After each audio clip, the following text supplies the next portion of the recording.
bagaikan bejana siap dibentuk, demikian hidupku di tanganmu. Dengan urapan kuasa rohmu, ku dibaharui selalu.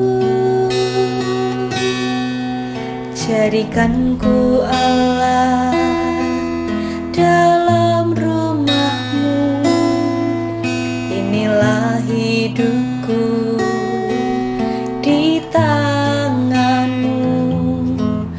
Bentuklah seluruh kehendakmu, pakailah sesuai rencanamu.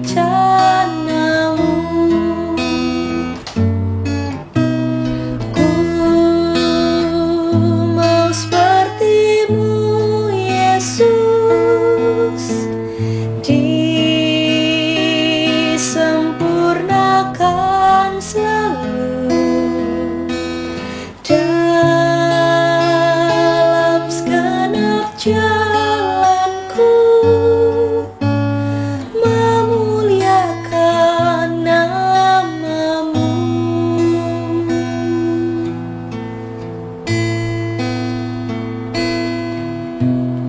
Ku mau sepertimu, Yesus, disempurnakan selalu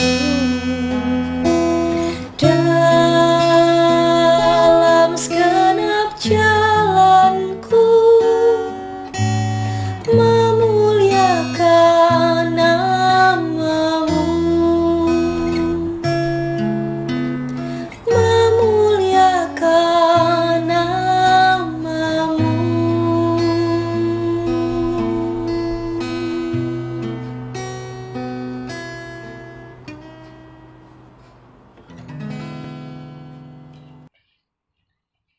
Selamat pagi Bapak Ibu Saudara sekalian yang dikasihi Tuhan. Pada kesempatan ini bersama dengan saya Romo Sabas Sudiono CM dalam mimbar agama Katolik pada Minggu 8 November 2020. Secara liturgi Bapak Ibu Saudara sekalian terkasih, ini Gereja Katolik merayakan hari Minggu biasa ke-32 di penghujung tahun liturgi yang nanti tahun Minggu biasa ke-35, Hari Raya Kristus Raja Semesta Alam, itu penutup tahunnya. Bapak Ibu Saudara sekalian yang dikasihi Tuhan, sebagai orang Katolik, mari kita bersama-sama menikmati sabda Tuhan yang disajikan pada hari Minggu ini, dibacakan di seluruh dunia, yaitu perumpamaan tentang kerajaan Allah, 10 gadis yang menyambut mempelai laki-laki, 5 diantaranya bijaksana, 5 bodoh. Silakan dibaca dari Injil Matius bab 25 ayat 1 sampai dengan ayat 13. Yang membicarakan tentang kerajaan Allah. Nah, saudara sekalian, apa itu yang sebetulnya dimaksud dengan kerajaan Allah? Ketika mendengar kalimat tentang kerajaan Allah, bisa terlintas di dalam pikiran kita itu sesuatu yang merupakan gambaran tentang tempat, dunia akhirat, dunia setelah mati, apapun namanya itu kerajaan Allah. Sesungguhnya apa yang Tuhan Yesus mau sampaikan kepada kita dengan ajaran tentang kerajaan Allah?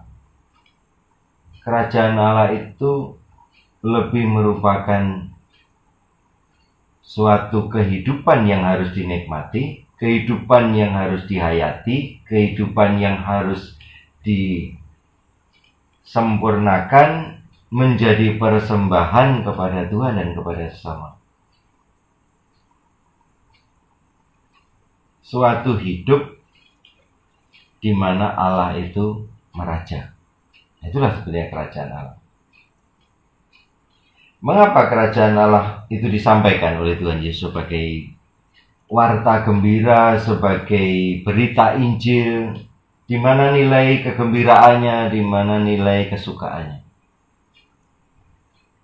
Mari kita tengok apa yang sudah Tuhan Yesus sampaikan kepada kita tentang ajaran-ajaran kerajaan Allah. Sekali lagi ini soal hidup, di mana kita harus mencoba menghidupi seperti itu yang dikehendaki Tuhan. Salah satu contohnya, mari kita tengok beberapa ajaran tentang kerajaan Allah. Tuhan menghendaki supaya kita ini menjadi orang yang murah hati. Itu dalam perumpamaan kerajaan Allah, di mana para pekerja itu diberi upah sedinar sehari. Di sana tidak dihitung berdasarkan prestasi, tapi dihitung berdasarkan kemurahan hati Allah. Maka semuanya menerima 1 dinar.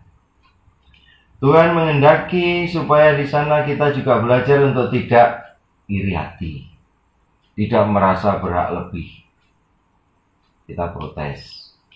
Itu benar-benar merupakan anugerah berdasarkan kemurahan hati Tuhan. Tuhan menghendaki supaya kita hidup beriman dengan cara yang tidak sombong.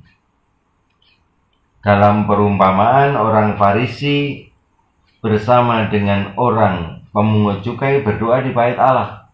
Yang satu berdoa dengan penuh pamer kesombongan, pamer kebaikan di hadapan Tuhan. Yang satu menyadari kelemahannya dan mohon pengampunan. Tuhan menghendaki supaya kita memiliki hidup, menghayati hidup, menikmati hidup itu dengan semangat pengampunan. Dalam perumpamaan, raja yang memberikan pembebasan kepada hamba yang punya hutang. Nah, hamba yang dibebaskan itu ternyata tidak mampu mengampuni sesamanya. Kita diajari untuk melakukan pengampunan. Hidup dalam kerajaan Allah itu hidup yang mengampuni. Tuhan menghendaki supaya kita ini tidak serakah. Perumpamaan tentang penyewa kebun anggur. Karena keserakahannya akhirnya berdosanya menjadi lebih besar. Menjadi dosa pembunuhan, rampasan. Nah, apa yang Tuhan Yesus ajarkan tentang ini bisa kita pelajari begitu banyak. Ada perumpamaan-perumpamaan kerajaan Allah yang Tuhan Yesus sampaikan kepada kita. Nah, hari ini Tuhan Yesus memberikan kepada kita perumpamaan tentang kerajaan Allah 10 gadis. Apa yang Tuhan Yesus kehendaki? Supaya kita ini hidup dalam kebijaksanaan. Hidup yang bijaksana. Di sana dikatakan hidup bijaksana, bodoh dan pintar mestinya. Ini tidak bijaksana. Seperti dalam bacaan yang pertama minggu ini, kita diharapkan untuk hidup bijaksana karena kebijaksanaan itu melebihi dari sekedar kepintaran. Kebijaksanaan itu melebihi dari sekedar keadilan. Kebijaksanaan itu melebihi daripada sekedar kita ini cerdas. Kebijaksanaan itu selalu merupakan sikap yang tepat, tindakan yang tepat dan bermanfaat. Nah, semoga saudara sekalian yang dikasihi Tuhan, kita bisa menghayati hidup seperti itu dalam perumpamaan yang disajikan Tuhan pada hari ini. Mari kita hidup dengan bijaksana. Kelemahan yang kita punya tidak menjadi penghalang. Kebijaksanaan yang kita miliki akan membantu kita untuk meraih apa yang lebih baik. Misalnya dalam perumpamaan ini, semua mempunyai kelemahan. 10 gadis itu semuanya tertidur.